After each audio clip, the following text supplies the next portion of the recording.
എങ്ങനെയാണ് തോന്നുന്നത് ബജറ്റിലെ പൊതുവെയുള്ള വകയിരുത്തലിനെ?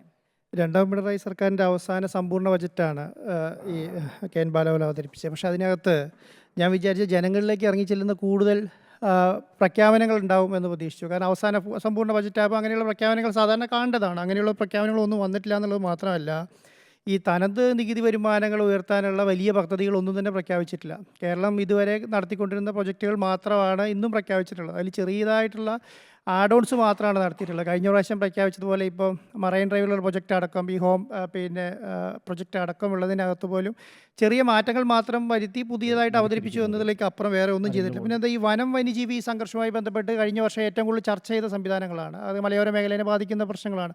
അതിനു വേണ്ടിയിട്ട് പോലും ഒരു വലിയ പ്രൊജക്റ്റ് അല്ലെങ്കിൽ ഒരു പദ്ധതി വന്നിട്ടില്ല എന്നുള്ളതാണ്. പ്രത്യേകിച്ച് കേന്ദ്രത്തിൽ നിന്ന് കിട്ടാതിരിക്കും പശ്ചാത്തലത്തിൽ അല്ല ഞാൻ പറയുന്നത് കേന്ദ്രവും കേരളവുമായിട്ട് ഈ പറഞ്ഞ കാര്യങ്ങളെല്ലാം ചർച്ച ചെയ്യുമ്പോൾ കേരളം എന്തു നൽകി എന്നുള്ളതാണല്ലോ ചോദ്യം. അപ്പോൾ കേരളം എന്ത് നൽകി എന്നുള്ള ചോദ്യത്തിനകത്ത് കാര്യമായിട്ടുള്ള ഒന്നും തന്നെ ഈ ബഡ്ജറ്റിൽ ഇല്ല എന്നുള്ളതാണ്. പക്ഷേ ഏറ്റവും വലിയ കാര്യം എന്ന് പറഞ്ഞാൽ ഇനിയൊരു പൂർണ്ണ ബഡ്ജറ്റ് അവതരിപ്പിക്കാനില്ല.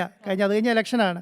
അപ്പോൾ ഈ ഇലക്ഷനെ ബാധിക്കുന്ന തരത്തിൽ പോലുമുള്ള ബഡ്ജറ്റിലുള്ള നീക്കിയിരിപ്പുകളൊന്നും തന്നെ വരുത്തിയിട്ടില്ല. ചെറിയ മാറ്റങ്ങൾ മാത്രമേ വരുത്തിയിട്ടുള്ളൂ എന്നുള്ളതാണ്.